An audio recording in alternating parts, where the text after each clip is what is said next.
Alors on va continuer de parler de développement économique. Vous avez bien compris qu'on en parlait déjà avec les villes intelligentes. On va parler de développement économique, d'économie circulaire.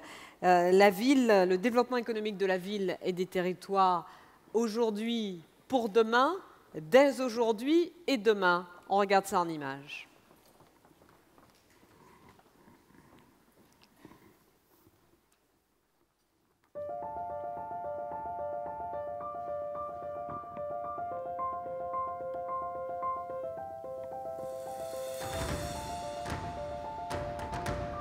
Masaya na, nakaka-stress, na kailangan ko magtinda.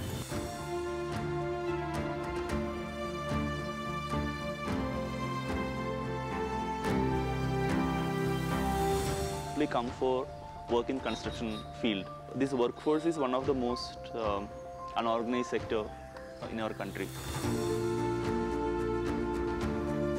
De favoriser une agriculture durable, locale, en Île-de-France. Ça marche vraiment bien. Les gens sont demandeurs, c'est des bons produits, donc il n'y a pas de... ça fonctionne.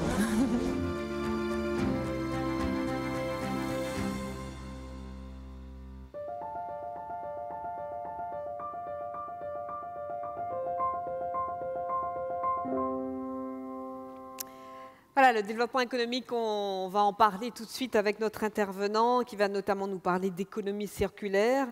C'est le député UDE écologiste de la 10e circonscription des Bouches-du-Rhône. Il est aussi le président et le fondateur de l'Institut de l'économie circulaire. Je vous demande d'applaudir François-Michel Lambert, s'il vous plaît.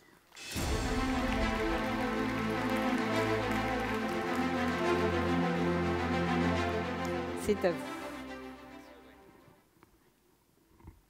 Bonjour à toutes et tous, bonjour au LH Forum et à tous ses participants.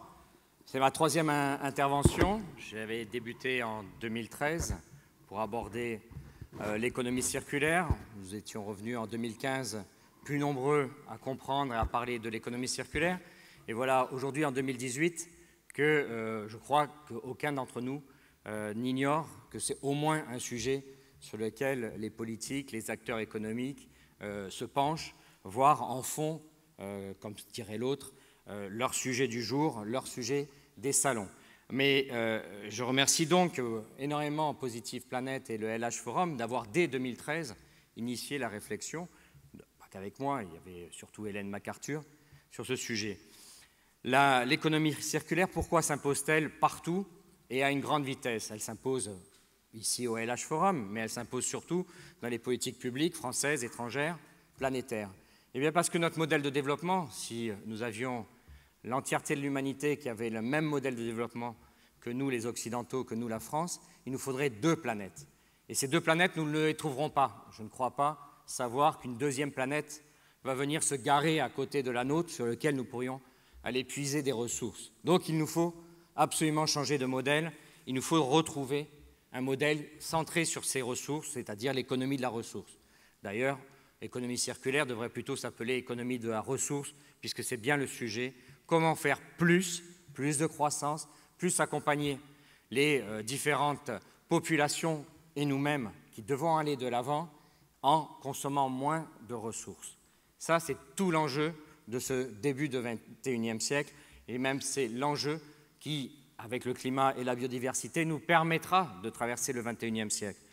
Donc, pour y advenir, il est absolument nécessaire, je dirais, de changer, ou plus exactement de métamorphoser notre modèle, un modèle qui finalement de développement, qui nous vaut aujourd'hui d'être dans cette qualité de confort, de salle, ce micro parfait, ces ambiances, ces lumières, c'est le modèle linéaire. Il nous a permis, par une rapidité d'extraction des ressources, une facilité d'extraction de ces ressources depuis 150 ans, d'arriver là où nous en sommes. Mais comme je l'ai dit, il n'est pas supportable.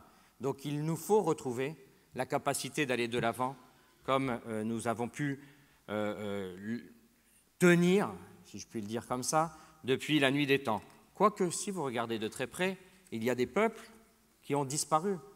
Il semblerait que les peuples qui habitaient l'île de Pâques aient disparu parce que justement, leur modèle n'était pas centré sur la disponibilité des ressources, que leur modèle était au contraire beaucoup trop dispendieux des ressources disponibles sur cette île, et quand il n'y avait plus la possibilité de vivre, de survivre, ils se sont entretués, et ceux qui ont survécu sont partis. Donc, on voit bien que l'homme peut amener au chaos, mais moi j'ai confiance en l'homme, et nous devons aller dans la réussite. Alors, comment pouvons-nous agir? Nous pouvons agir, je suis député, ça a été rappelé depuis 2012, nous pouvons agir politiquement, mais le politique n'est pas la propre des élus. Le politique, c'est aussi pour les acteurs économiques, et le politique n'est pas que l'échelle nationale, c'est aussi les échelles locales. Mais revenons quand même à l'action du politique. Le politique a, comme moi, plus facilement que dans d'autres responsabilités, 4 leviers d'action. La fiscalité, la réglementation, les incitations et la formation, l'information citoyenne. Voilà sur quoi nous pouvons travailler. La fiscalité. Aujourd'hui, nous avons une fiscalité qui a été une fiscalité qui a permis cette croissance, notamment la période d'une société de surconsommation dans laquelle nous sommes encore. Une fiscalité qui facilite le gaspillage, qui est bien loin d'une réflexion tournée vers les ressources. Une fiscalité, que ce soit sur le travail, elle pèse plus sur la main-d'œuvre, qui pourtant est une ressource quasiment inépuisable, si j'y intègre l'intellect, et elle est peu chargée, cette fiscalité, sur les ressources que nous prélevons. Vous pouvez le constater sur certaines, nous avons parfois plus de facilité à capter de la matière vierge qu'à mettre en œuvre un système qui consomme de la ressource humaine, de la main-d'œuvre, de l'intellect, parce que la fiscalité pèse là-dessus. Donc il y a un rééquilibrage à mettre en œuvre. Alléger d'un côté, charger de l'autre. Pour 2 exemples, la contribution climat-énergie, dit autrement la taxe carbone, fait partie de ces fiscalités qui viennent alourdir les modèles qui ne sont pas pérennes. J'en profite pour dire qu'une stratégie d'économie circulaire poussée en profondeur, un rapport que nous avons porté avec le Club de Rome il y a juste 3 ans, démontre que nous pouvons réduire de 30% les gaz à effet de serre. Et oui, le gaspillage, c'est du gaspillage d'énergie, donc de l'émission de gaz à effet de serre. Et il a une fiscalité positive, c'est celle sur laquelle nous sommes nombreux pays à nous battre, à essayer de faire en sorte de desserrer les taux bruxellois, c'est la TVA réduite sur la réparation, par exemple. Vous pourrez en parler avec quelques-uns des intervenants tout à l'heure.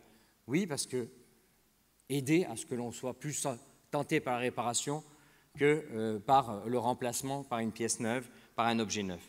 La réglementation, c'est celle qui contraint l'interdiction des sacs plastiques, l'interdiction de beaucoup de plastique, par exemple, mais celle aussi qui oblige, par exemple, l'obligation d'intégrer des matières recyclées, l'obligation, un amendement, n'est jamais me servi que par soi-même, un amendement que j'ai fait passer en œuvre depuis le 1er janvier 2016, qui oblige, théoriquement, tout réparateur automobile à vous proposer 2 devis, un avec des matières neuves, avec des pièces neuves, et un avec des pièces de réemploi obtenues de la déconstruction d'une voiture. À vous de choisir, 30% de différence de prix. Voilà ce que peut être une réglementation positive. Elle laisse le libre choix, mais elle permet des changements. Les incitations, ce sont les aides économiques, c'est les aides qui peuvent être sous forme de subventions, de prêts, mais c'est aussi libérer l'expérimentation. Puisque je vous ai précisé que nous devions changer de modèle, passer à une métamorphose, eh bien, il est nécessaire d'expérimenter. Nous allons échouer ou réussir, mais nous avons besoin de ce champ. La meilleure des expérimentations, c'est celle que nous avons laissée libre grâce à un article de loi qui permet, grâce à une décision gouvernementale, qui permet de contracter entre l'État et un opérateur une expérimentation sur 2 ans. C'est celle de la production des verres de farine. Théoriquement, dès qu'il y a un verre de farine sur des déchets, vous devez le massacrer. Ça, c'est nos règles sanitaires des années 70-90. Or, aujourd'hui, nous savons très bien contrôler ça, et nous, avec des déchets organiques, les transformer en matière compostable qui amenderont les sols, et de l'autre côté, récupérer des vers de mouche qui seront séchés, qui feront de la protéine animale, notamment dans l'élevage, dans la piscicole. Eh bien, aujourd'hui, nombre de fermes d'élevage de vers ont été possibles grâce à cette expérimentation. La formation et l'information, l'information, c'est aider au changement de comportement, à la perception du sujet, à l'intégration de ce que peut être un nouveau modèle. Et la formation, ce sont de nombreux métiers à mettre en œuvre.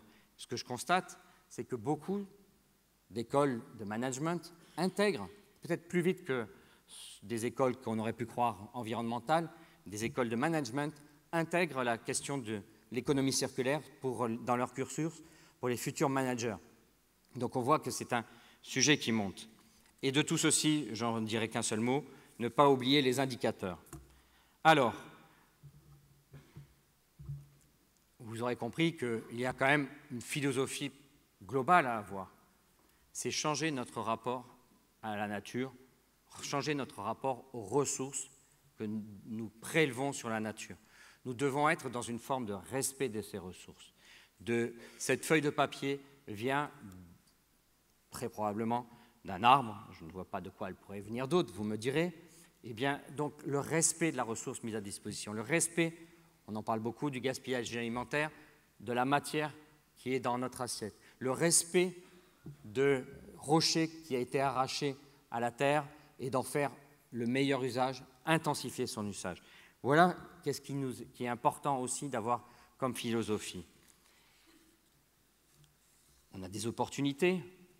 Je l'ai dit, il ne s'agit pas d'un retour en arrière. Et ces opportunités, elles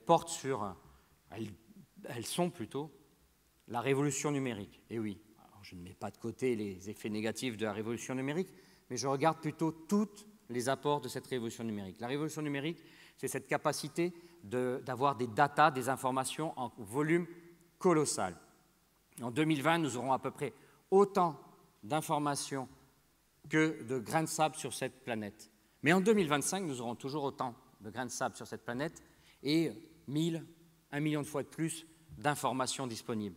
Avec l'intelligence artificielle et d'autres outils, nous savons traiter cette information et à chaque instant se poser la question de est-ce que l'objet, la matière que nous mobilisons ici, c'est le meilleur endroit, c'est le meilleur usage ou est-ce qu'on ne peut pas le réaffecter par ailleurs pour un usage encore plus intensifié. L'autre avantage, l'autre avancée à date que nous pouvons constater pour l'économie circulaire, c'est cette blockchain qui garantit une traçabilité infalsifiable et qui fait que nous pouvons avoir des coûts de transaction quasiment nuls, donc permettre un échange permanent entre différents acteurs d'une ressource et aller non plus dans une société d'appropriation des objets, mais plutôt de partage des objets, de transactions, de microtransactions. Voilà l'apport de la révolution numérique sur lequel il faut travailler. Mais nous ne sommes pas un monde fait de numérique, nous ne devons jamais oublier que nous sommes une communauté humaine. Et les changements de notre modèle de vivre ensemble sont aussi des opportunités devant nous.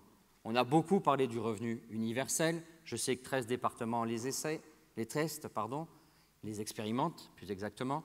Eh bien, qu'est-ce que serait une société où le revenu universel, je fais abstraction de son coût, je suis toujours sur de la théorie, mais cette théorie nourrit la réflexion de long terme. Qu'est-ce que serait une société où chacun aurait une garantie de revenu? Serait-il dans une course à toujours plus capter ou serait-il dans une autre façon de relation à la ressource et dans une façon de partage plus large? C'est également les monnaies locales. Est-ce que nous ne pouvons pas avoir d'autres façons d'échanger entre nous, plus proches du troc que de la transaction financière? Et il ne faut surtout pas oublier les territoires. L'économie circulaire, elle est dans les territoires. L'histoire de l'humain est dans les territoires. Tous les humains ont eu besoin d'avoir un habitat, ont eu besoin d'à peu près les mêmes usages. Mais quand vous regardez ne serait-ce que la France, vous avez des centaines et des centaines de réponses différentes qui sont basées sur les disponibilités, des grandes pièces, des petites pièces, des grandes ouvertures, des petites ouvertures, différents types de matériaux, différentes façons même de vivre. L'économie circulaire est éminemment territoriale. Elle se fait avec les ressources physiques du territoire et les ressources humaines de ce territoire. C'est un indispensable à avoir en tête. Vous aurez compris, je me bats pour qu'en France, comme ce que je peux voir dans d'autres pays d'Europe, puisque l'économie circulaire est très engagée dans nombre de pays d'Europe et de par le monde, l'économie circulaire, l'économie de la ressource n'est pas un sujet environnemental, de protection de l'environnemental. C'est bien plus que cela. Aujourd'hui, je le critique, nous avons certes une très bonne feuille de route de l'économie circulaire en France, mais elle est cantonnée au ministère de l'écologie, comme si ça ne concernait que la protection de l'environnement, alors que c'est au cœur de notre transformation de modèle que nous devons la mettre.